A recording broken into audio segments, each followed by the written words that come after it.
All right, well, hello everyone, and welcome back to Intro to Engineering. So in this video, we're going to go ahead and cover engineering majors. And so let's do a quick review question to review Lecture 2 before we move on. So in this review question, we're asked the following. Suppose you work for a company that manufactures electric car chargers. You suddenly get complaints from customers that your product has stopped working. You don't know what caused the problem. Your boss tells you that you can hire 3 engineers to help you solve this problem.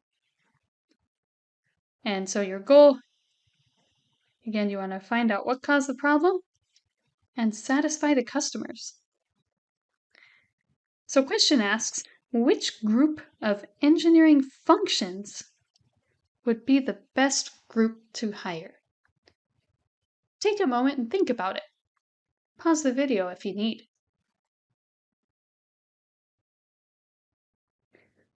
All right, well, let's talk through this.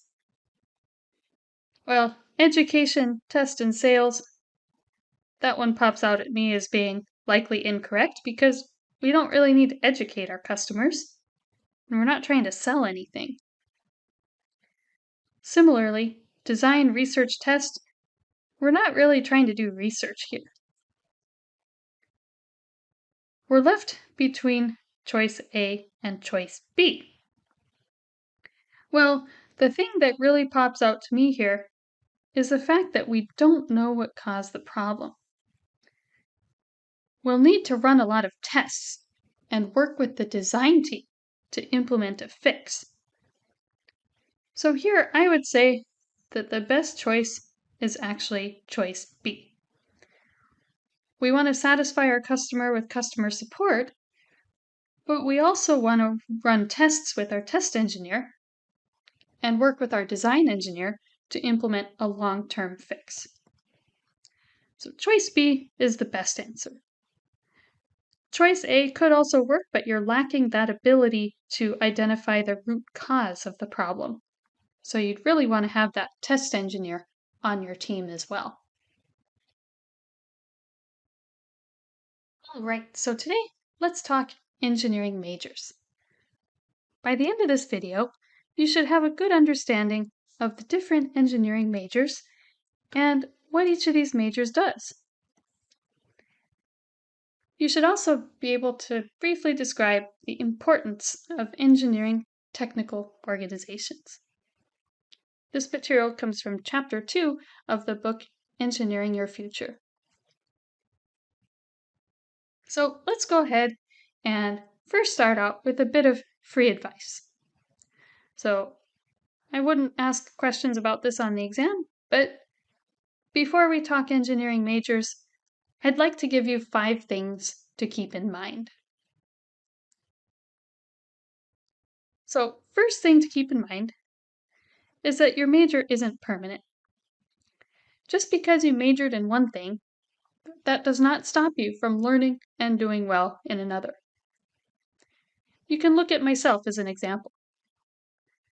Before becoming a full-time instructor, I worked in a variety of roles.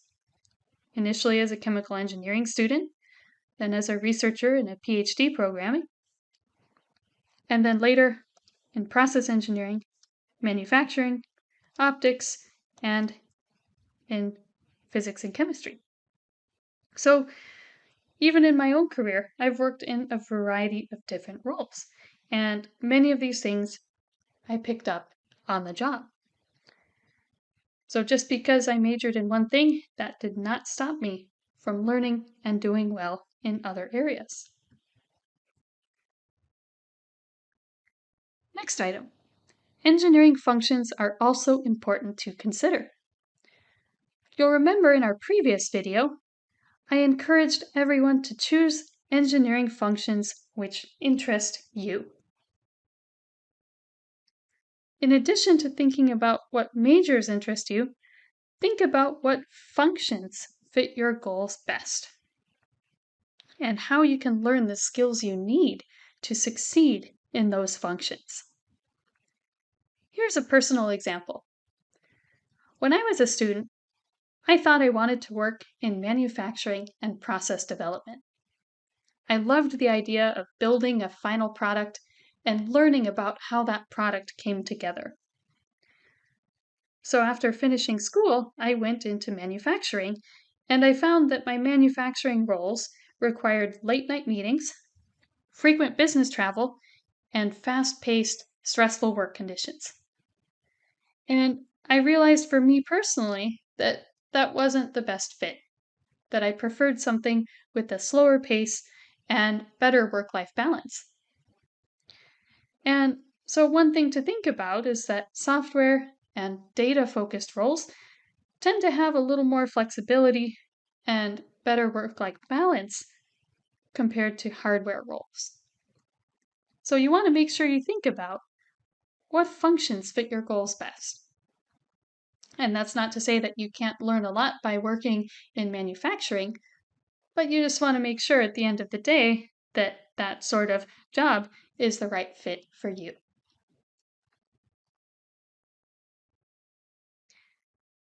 Next thing to think about, you will probably need to learn things outside your major. And so, really, the takeaway here is that you constantly need to learn on the job. And as we mentioned last lecture, engineering majors are always evolving. It's a very interdisciplinary profession. And once you're out in the real world as an engineer, you will see that most projects require many different types of engineers.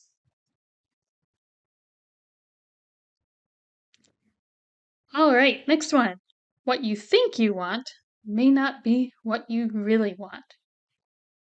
And so the key takeaway here is to know what your area of interest is actually called and try to choose a major that will help you move towards what you're interested in.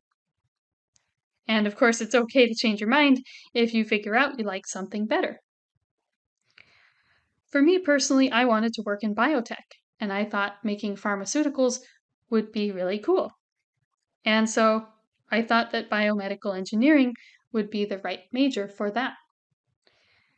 It turns out that chemical engineers, or process engineers, are more qualified to do that manufacturing that I was interested in. And so I ended up changing my major to chemical engineering.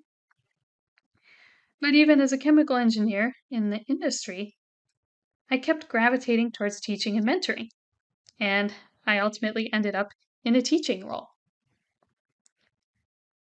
So, key takeaway here again is that it's okay to change your mind, and you want to just choose a major and a path that will help you follow your interests and what you enjoy.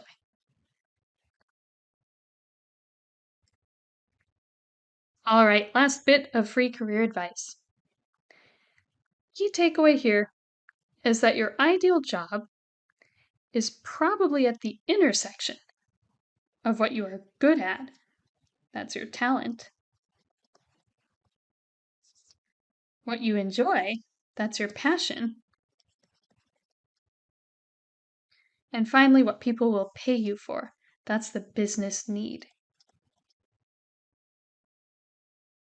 So ideally, you want to try to seek careers and opportunities that are in the intersection of those three things.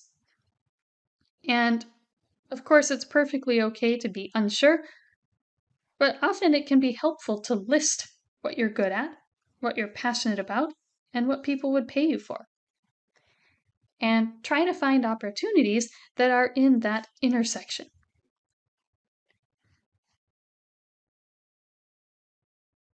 All right, so that's the end of the free career advice. So once again, we'll move on to talking about engineering majors. And there's quite a few of them, so we'll move through this list fairly quickly. But if you do have questions, feel free to reach out. So what we'll go ahead and do is for each of these engineering majors, we're going to look at cool things that those engineers have made. I don't expect you to remember these cool things. It's mainly just to help you think about what types of projects different majors will work on. Focus on remembering the key takeaways and what each type of engineer does. So once again, you do not need to memorize the example engineering projects.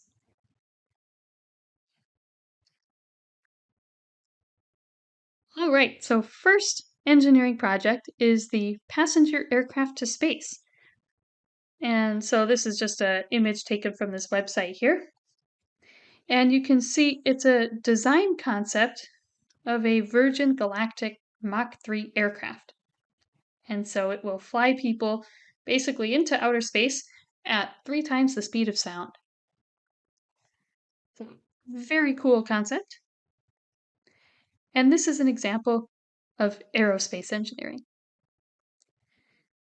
Key takeaway for aerospace engineering is that aerospace engineers aim to optimize flight.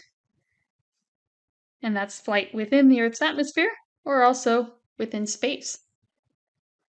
And aerospace engineers often are in the professional society American Institute of Aeronautics and Astronautics. And aerospace engineering originated with the Wright brothers and first flight in 1903.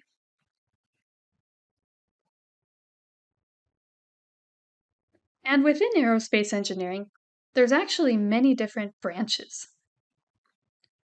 So you might find one of these branches interesting. There's aerodynamics, so focusing more on flight mechanics, such as lift and drag. There's propulsion, so propelling and controlling flight. Structures, so lightweight, durable aircraft. We got controls in order to operate the aircraft. Orbital mechanics, so this is more space-focused with placing satellites. And even life sciences. So looking at the impact of aircraft on humans and human health. So definitely make note if any of these branches are of particular interest to you. Okay, next example, the rocket engine. This image here comes from Wired, and it shows the SpaceX Merlin engine.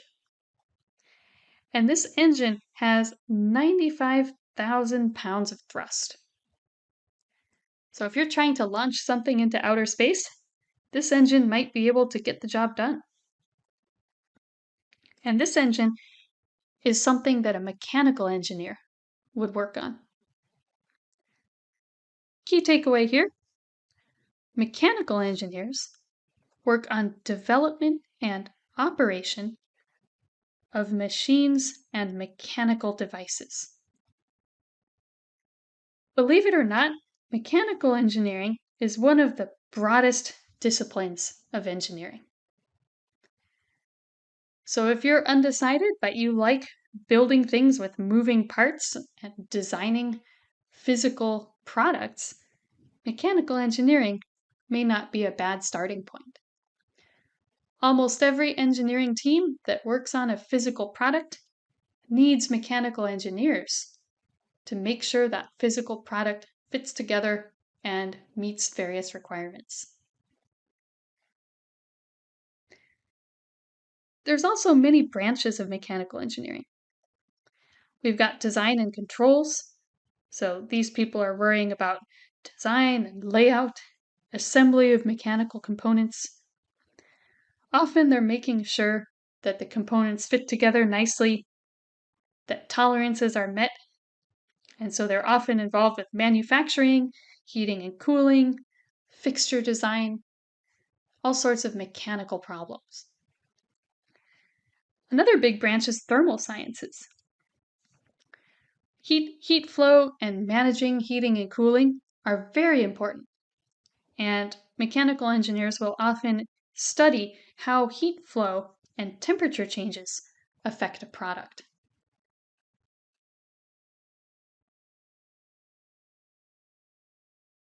All right, next project. This is an interesting one.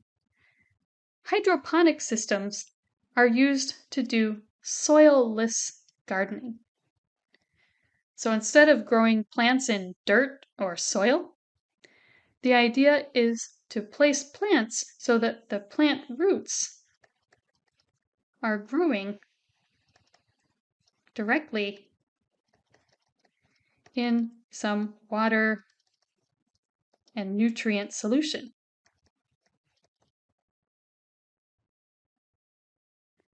And you can imagine, with droughts and all sorts of issues around having enough water for everyone, this hydroponic gardening is really promising. And people have shown that it can lead to increased yields, faster growth, less water usage, also less labor and pesticide use. These hydroponic systems are an example of what agricultural engineers can do. So, key takeaway for agricultural is that agricultural engineering focuses on production and processing of agricultural products. And agricultural engineering originated thousands of years ago when people developed ways to cultivate food, but really, especially with the Industrial Revolution and with machines, that's when agricultural engineering really took off. The professional organization is the American Society of Agricultural Engineers.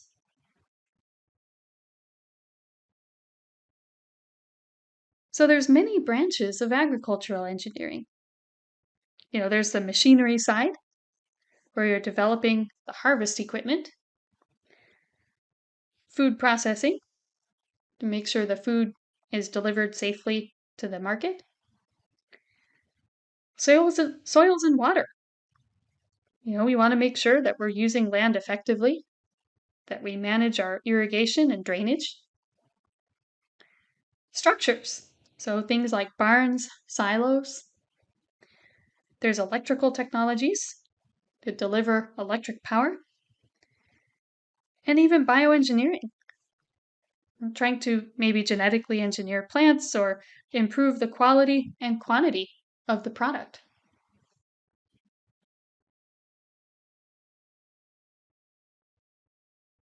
All right, next major. This graph shows some of the tallest buildings in the world. And it's pretty amazing to see how tall these buildings are. I mean, if you look, some of these are, almost a kilometer in height. And being able to design and build these buildings and deliver power, water, and utilities to every floor of that building, that's a non-trivial challenge. And the engineers who might work on buildings like that are architectural engineers. Key takeaway here is that architectural engineers work on design and construction of buildings and their environmental systems. And so, once again, this major is a branch of civil engineering, so it's been around since ancient times. And it really became important in the 19th century when people started building with steel. All of a sudden, big skyscrapers were possible. It turns out that architectural engineering is a very specialized program. Our textbook reports that there's fewer than 20 ABET accredited programs. And often, architectural engineering is combined with a 5-year architecture degree. Professional society is the National Society of Architectural Engineers, or Architectural Engineering Institute.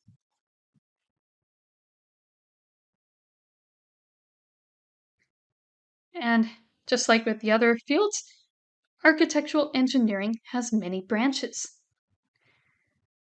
Definitely important is the structural side. So we want to make sure our buildings have integral structure so everything is safe. There's electrical and lighting to make sure utilities are distributed throughout your big buildings. And mechanical systems.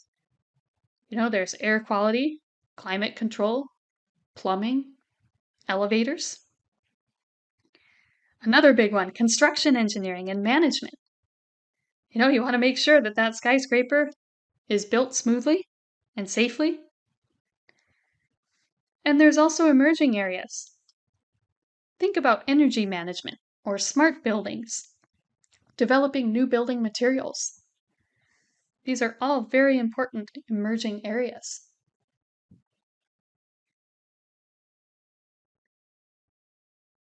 Okay, on to the next project. This picture here shows an artificial heart. In fact, this artificial heart was made out of silicone and 3D printed. And maybe it's not quite ready to be inserted into a human patient just yet, but it's interesting to see that building artificial organs like this could become a reality, and it could help many people. The artificial heart is a good example of biomedical engineering.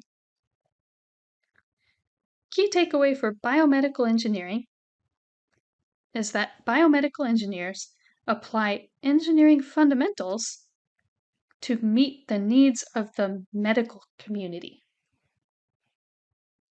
So this is actually one of the newest engineering majors recognized in the 1940s. And it's so new that the definition of biomedical engineering is still kind of varying, depending on who's talking. So our textbook, Engineering Your Future, considers bioengineering to be a discipline within biomedical engineering, but others may think the reverse. But generally, we're applying engineering fundamentals to biological systems and to meet the needs of the medical community. So there's many branches of biomedical engineering. There's the bioengineering side, focused more on genetic engineering. There's the medical portion, that's our artificial heart and some of the other prosthetics and things to help patients. And then there's also the clinical side, developing systems to support hospitals.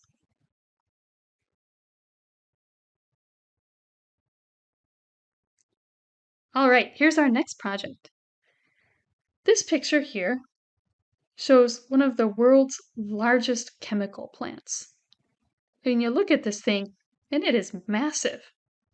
This is ExxonMobil's new hydrogenated hydrocarbon plant located in Singapore. And so, as you might imagine, there's a lot going on in that chemical plant. And I guarantee you that that chemical plant must have a lot of chemical engineers working there.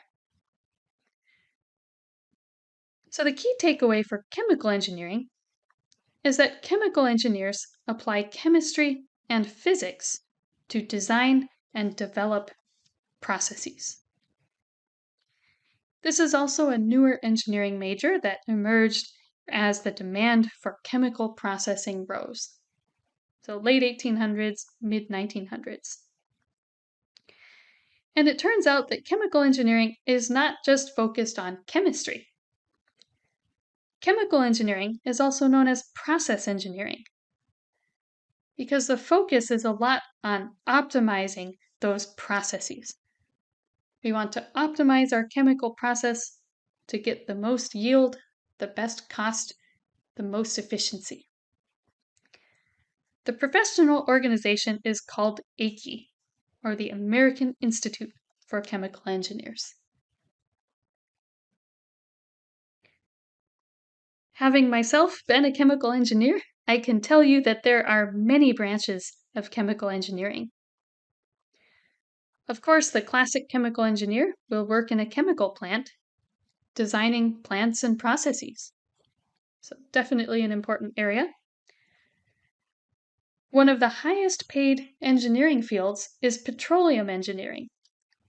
This is a branch of chemical engineering focused on refining petroleum into plastics and fuels. So if you want to make a lot of money, petroleum engineering is one of the highest paying disciplines in engineering. Next, we have bioproducts, so pharmaceuticals, dialysis, and so basically making drugs or helping make treatments for patients. And then finally, I myself spent a lot of time in this last branch, in electronics. I ended up doing a lot of work in chip manufacturing and working on manufacturing of electronic hardware.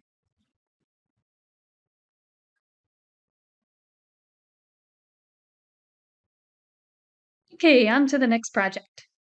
This picture here shows a picture of the proposed high-speed rail in California. And so they had proposed this route for 220 mile per hour rail. And as you might imagine, this is a very complex project requiring collaboration from many cities and many considerations involved in figuring out where this train would go.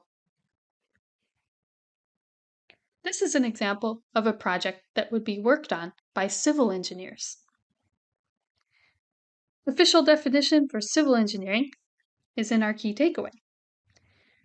Civil engineers design and build the foundations for society. This includes buildings, roads, and infrastructure. As we mentioned in our prior videos, civil engineering is the oldest engineering major. It's as old as the ancient cities and ancient architectural monuments. Their professional organization is the American Society of Civil Engineers. So civil engineering is a very broad major, and there are many branches. There's definitely the structural building integrity side, but we also have environmental, focused on waste disposal. There's transportation, who designs, develops mass transit. Water resources, ensuring everybody has access to safe and reliable water. There's surveying, to help with placement of projects. Urban planning, to design cities. And of course, there's construction, to help manage and oversee construction projects. So many areas where civil engineers can make an impact.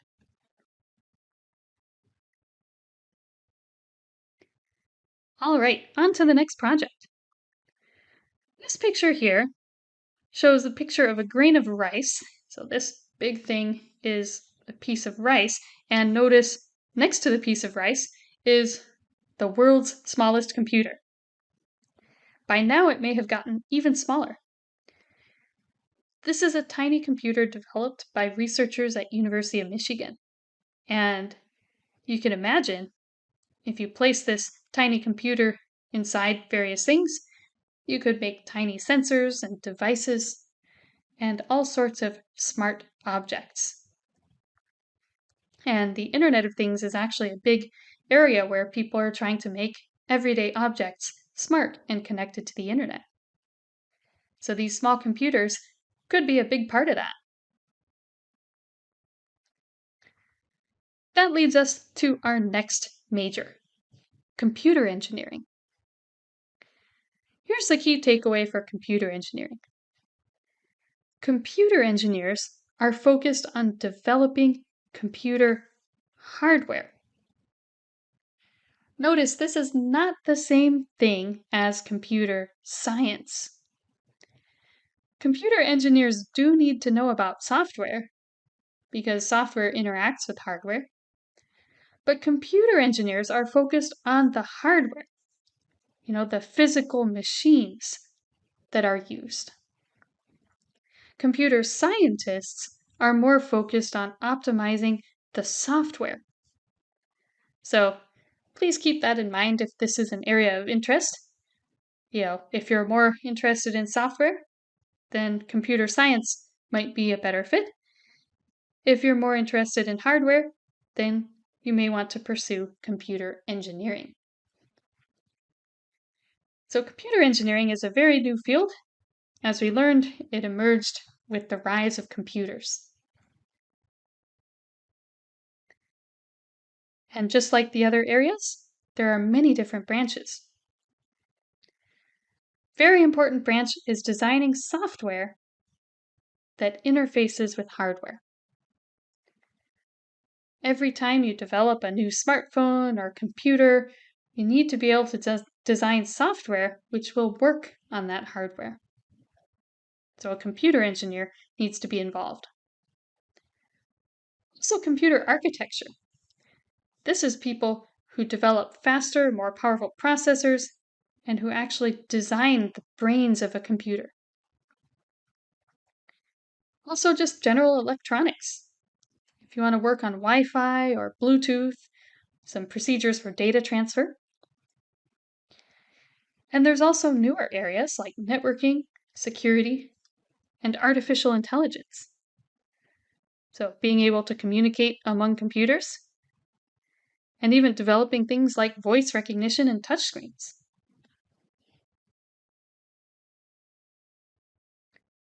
Another closely related area is electrical engineering. Electrical engineering is a broader category of engineering. Computer engineering is a subset of electrical engineering.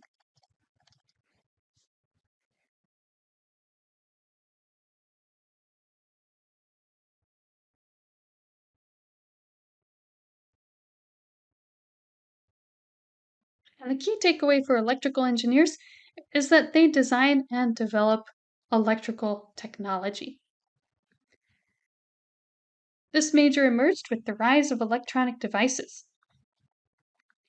And electronics are everywhere. So, as you might expect, electrical engineering is one of the broadest engineering majors. There's consistently a very high demand for electrical engineers.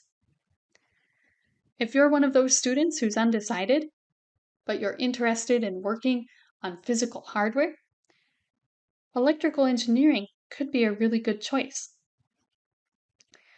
The Electrical Engineering Professional Society is IEEE, or the Institute of Electrical and Electronics Engineers.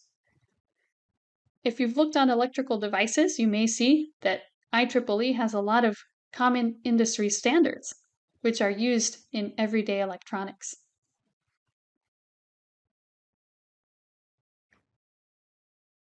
So as I said, there are many branches of electrical engineering. There's a whole computer engineering branch. There's communications for GPS, cell phones. There's the circuits and devices branch.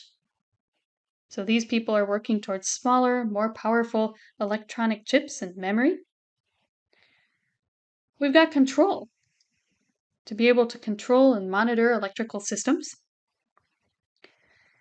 And instrumentation.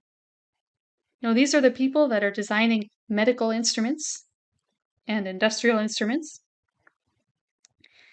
Signal processing is another big area.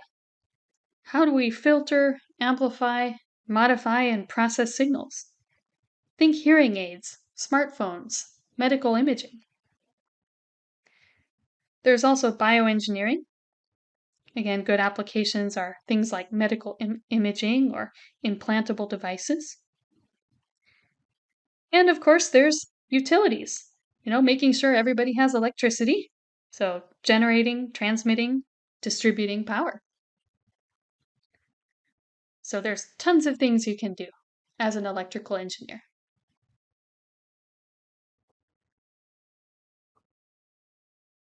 All right, our next project is this oxidation pond. So this might look a little bit yucky, but if you think about it, human waste has to go somewhere. And these oxidation ponds are used to break down human waste. So, your sewer outlet and all of that. It's used to use bacteria to break down that human and organic waste so that we can reclaim the water and safely dispose of all the organic stuff. So this is an example of something an environmental engineer might work on. Environmental engineers improve and protect the environment while supporting industrial activity. And as you might expect, with concerns about climate change and global warming, there's a big push to have more awareness of sustainability and environmentally friendly practices. Here's a few branches of environmental engineering. First is disposal. This overlaps closely with civil engineering, again, focusing on disposal and safely processing human waste. Could also be associated with factories and industrial waste. Also remediation, cleaning up contaminated sites. And prevention. If you have a big factory, you want to make sure that your processes are safe. So environmental engineers may help design processes to reduce or eliminate waste.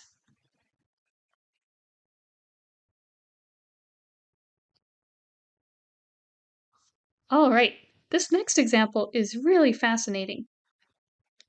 You may have heard about the wafer fabs that are used by Intel and other semiconductor companies to develop and fabricate the semiconductor chips. So these pictures show images from inside an Intel wafer fab. And if you look inside these things, they really do look futuristic. And these fabs are incredibly advanced. The product is actually carried in these overhead vehicles. So the workers very rarely actually touch the product itself. Then the product is lowered down into these little pods that are fed into each machine where the processes are done. And then once the process is finished, the vehicles will pick up the pod and carry the product to the next step. I have personally worked in one of these fabs, and I can tell you that technology is incredible. These factories are a great example of something an industrial engineer might design. Key takeaway for industrial engineering is that industrial engineers optimize complex processes. So industrial engineers want to make manufacturing as efficient as possible. So their goal is to design, improve, and install these advanced industrial systems. The professional society is the Institute of Industrial Engineers. Here's some of the branches of industrial engineering. There's production. So these people are working on designing plant layout, optimizing the design of a factory.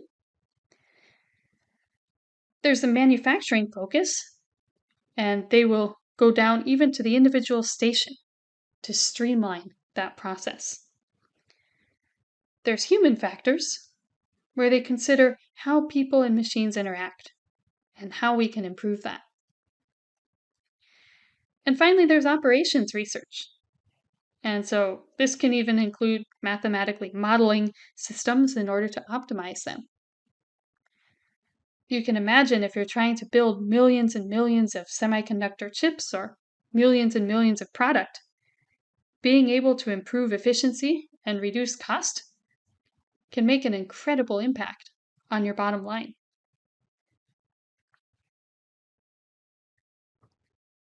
Okay, next one. This is one of my favorite projects. Some of you may have heard of Boaty McBoatface. Boaty McBoatface is an autonomous submarine, and it actually was named by public vote. And initially it was supposed to be the name of the research vessel, but unfortunately it just became the name of the submarine. But Boaty McBoatface is an autonomous underwater submarine. And this submarine can dive to depths of 3,100 feet, or 944 meters deep. And this submarine has been exploring beneath the Antarctic ice and you can imagine this is a pretty harsh environment. Very cold, very high pressure. And so the amount of effort to design the submarine is pretty impressive. This leads us to our next major, marine and ocean engineering. Marine and ocean engineers are concerned with exploration, transportation, and use of resources in oceans and lakes. The difference here is that marine engineers are focused more on the ships and boats. Ocean engineers focus on vehicles other than ships and the things which come into contact with the oceans.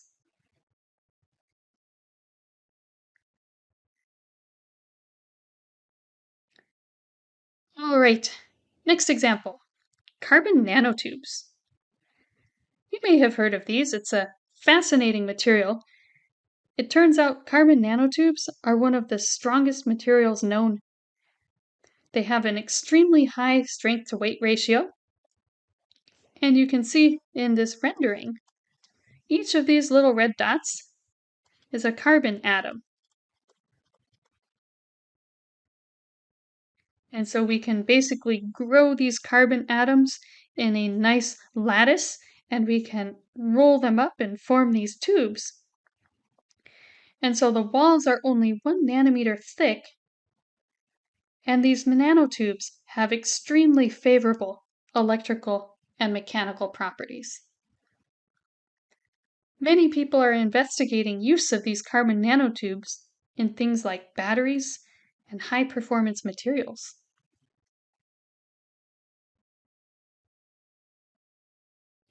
That leads us to our next major, materials engineering. Key takeaway for materials engineering is that material engineers develop new materials and the processes to create those materials. And you can trace materials engineering all the way back to the development of bronze tools. The related society is the Minerals, Metals, and Materials Society.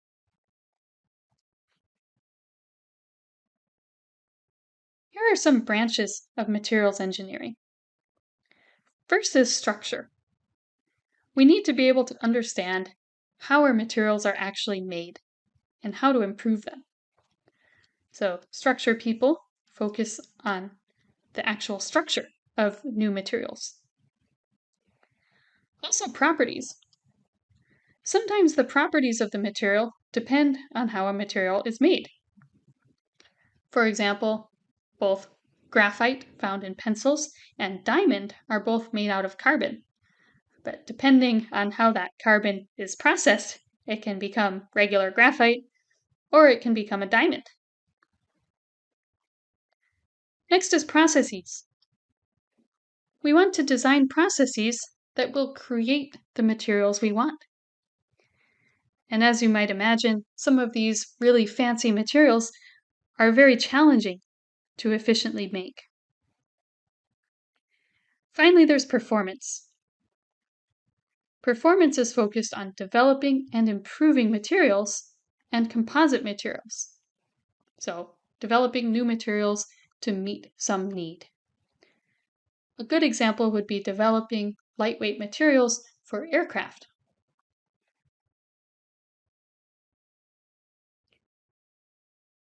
All right, next project, searching for rare earth metals.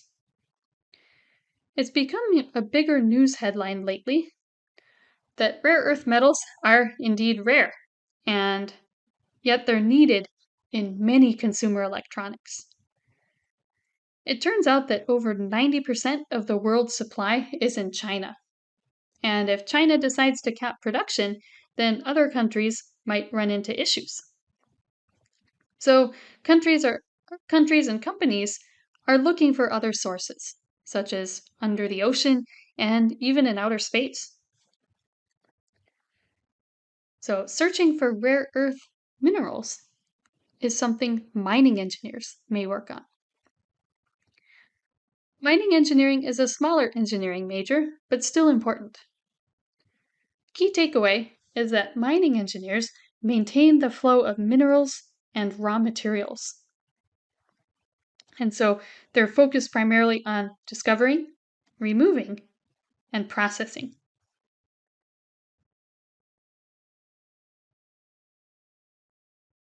All right, next project, nuclear power. This one may be a bit controversial. Some people are very concerned about nuclear power. Other people see nuclear power as an important alternative to conventional generation with coal and other methods. But either way, nuclear power is a way to use heat from uranium to boil water. So you have this reactor, and in here we use the reactor to generate heat, and then heat will spin this turbine, and that generates our electric power. Of course, there's many concerns about making sure that these power plants are safe and that we can safely dispose of the waste. So this is the type of project a nuclear engineer would work on. So nuclear engineers are engineers who use and control energy from nuclear sources. Their professional organization is the American Nuclear Society. There are a few different branches of nuclear engineering. So, of course, there's electricity production, so the people designing and operating the power plants. And also, we have propulsion systems for things like nuclear submarines. There's disposal, making sure we safely dispose of and manage the waste. And finally, radiation applications. Think about how the radiation can be used in things like medicine and medical treatments.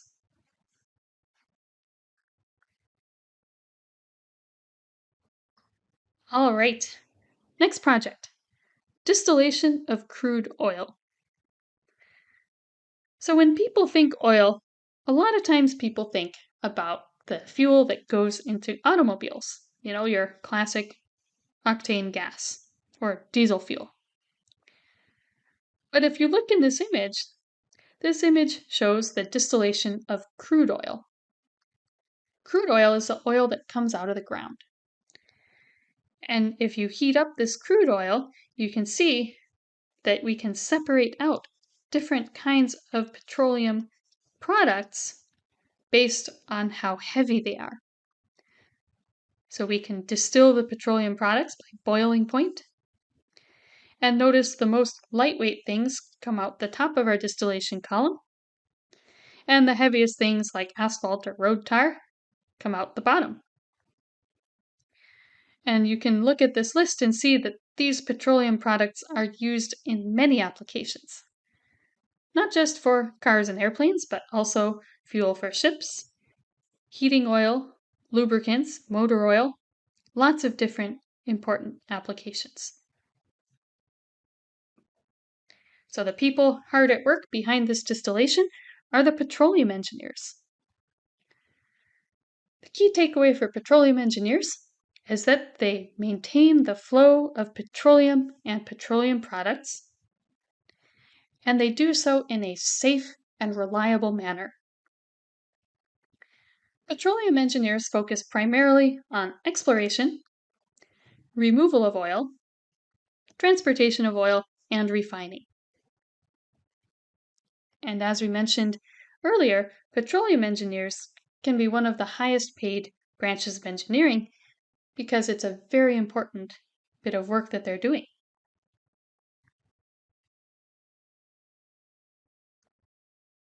So this concludes the classic engineering majors, but as we mentioned, engineering majors are constantly evolving and changing. And so many new areas of engineering are also developing, and these emerging fields may turn into brand new engineering majors. Here's a few examples. First is smart buildings.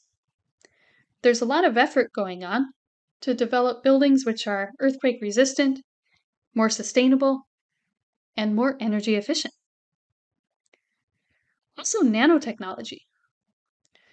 We saw earlier that really neat picture of the carbon nanotube. And a whole branch of engineering is looking at creating entirely new materials at the nanoscale. And these materials, like gold nanoparticles and carbon nanotubes, can have very unique and powerful properties. Last, we have sustainability. And again, there's a lot of concern about climate change and sustainability. And so being able to develop processes that meet the needs of the present without compromising the future, that might be a very important effort in the future.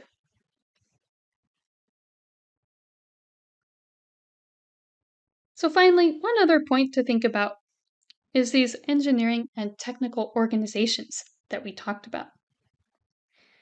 So most areas of engineering have a technical or professional organization associated with that major. And so if you're a student who's starting out or someone who's looking to advance their career in engineering, I would encourage you to consider joining an organization for your major or area of interest. Very often, membership for students is free or very low cost in these technical organizations. And many organizations also have local clubs, so at your local university or college, and they can help connect students and new engineers to practicing engineers in the industry. I don't expect you to memorize all the technical organizations, but you should know that they exist. And they can be a great way for you as a student learning about engineering to connect with professionals in that area of interest.